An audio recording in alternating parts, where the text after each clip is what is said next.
4 மலைகளுக்கு நடுவில் வீற்றிருக்கும் ஏலகிரி தமிழ்நாட்டில் உள்ளது.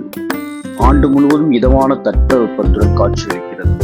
வளைந்து செல்லும் மலைச்சாலை மற்றும் 14 ஊசி வளைவுகள் உங்களை ஏலகிரிக்கு அழைத்துச் செல்கின்றன.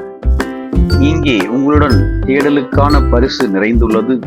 கிராமங்களை சுற்றி நடந்து மக்கள் மற்றும் அவர்களை கலாச்சாரத்துடன் சேர்ந்து உங்கள் ஆன்மாவை புத்துயிர் ஆக்கிக் கொள்ளலாம். ஏரிக்கு சென்று கரையோரம் அமர்ந்து இளைப்பாறலாம் அல்லது ஆனந்த உலா செல்லுங்கள். மலையில் அமைதியான நீரில் படகு சவாரி செய்யுங்கள் என்று உங்களை அந்த மேகம் அழைத்துச் செல்லும். புங்கனூர் ஏரி, வான்மேலி ஆய்வகம் மற்றும் அற்புதமான இடங்கள் இங்கு உங்களுக்கு காத்திருக்கும். மனிதனால் உருவாக்கப்பட்ட செயற்கை ஏரியாகவும் இது சுற்றுலா பயணிகளுக்கு ஒரு தூய்மையான மகிழ்ச்சியையும் அளிக்கிறது. குறும்புத்தரமான குரங்குகளை கண்டு காணலாம். சூரியன் மறையும் வரை காத்திருந்து மலையில் படகு சவாரி செய்யலாம். மலைப்பகுதியில் உங்கள் ஜலகம்பாறை அருவிக்கு செல்லுங்கள். இந்த அருவிக்கு 5 கிலோமீட்டர் மலையேற்றம் செல்லும் போது கண்கவர் காட்சிகள் எதிர்பாராத பரிசாக உங்களுக்கு கிடைக்கும். சாகச விரும்பிகள் சுவாமி மலைக்கு மலையேற்றம் செல்லலாம். மேலே சென்று அந்த இடத்தில் பரந்த நிகரற்ற காட்சியை பெற்றுக் கொள்ளலாம். புங்கனூர் ஏரிக்கு அருகிலுள்ள இயற்கை பூங்காவிற்கு சென்று ஜலகண்டேஸ்வரி கோவிலின் அற்புதமான கட்டிடக்கலையை கண்டு வியந்து புராணங்களை கேட்டு கோயிலை பற்றி சுவாரஸ்யமான நம்பிக்கையை பற்றி தெரிந்து கொள்ளலாம். நீங்கள் மண்விளக்கின் மீது உங்கள் கையை வைத்து அது சுழன்றால் உங்கள் பிரார்த்தனைக்கு பதில் கிடைத்திட மற்றொரு மனிதனால் உருவாக்கப்பட்ட நிலாவூர் ஏரியும் இங்கு ஒரு முக்கிய ஈர்ப்பாகும். எப்படி சென்றாவது மலையேற்றத்தை முடித்து விடலாம் என்று நாங்கள் 200 மாணவர்களுடன் மலையேற்றத்தை தொடங்கினோம். நாங்கள் ஏறும்போது மதியம் 2 மணி அளவாக இருந்தது.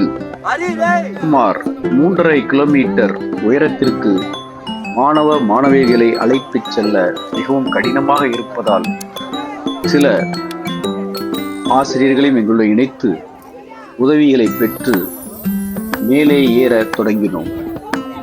கடுமையான மலையேற்றத்திற்கு பின்பு 3.5 கிலோமீட்டர் முடிந்தவுடன் மலையின் உச்சிக்கு சென்று அங்கே அமர்ந்து சாகசங்களை புரிவதற்போல் திக்கு தடுமாறி உச்சியை அடைந்தோம்.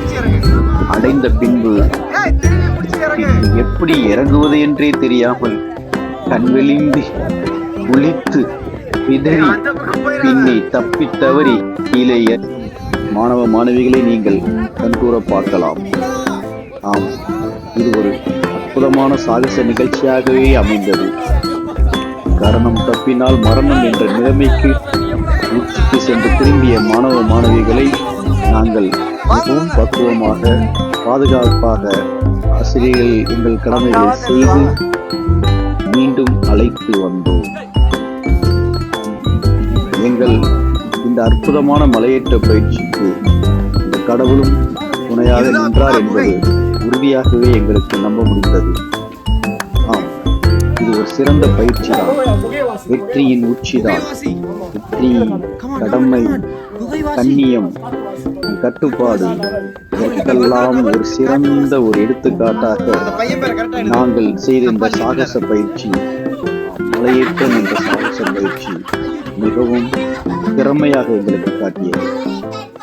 மாணவர்கள் தங்கள் முடிந்த அளவு திறமையை பயன்படுத்தி மலையின் உச்சிக்கு சென்று வழுக்குப்பாறைகளிலே ஏறி சாகசத்தை புரிய மிகவும் திறமை காட்டினார்கள். நாங்கள் எங்களுடைய திறமையையும் பயன்படுத்தி எங்களுடைய வழிகாட்டுதலையும் பயன்படுத்தி மலையின் உச்சிக்கு செல்ல நன்றி, வணக்கம்.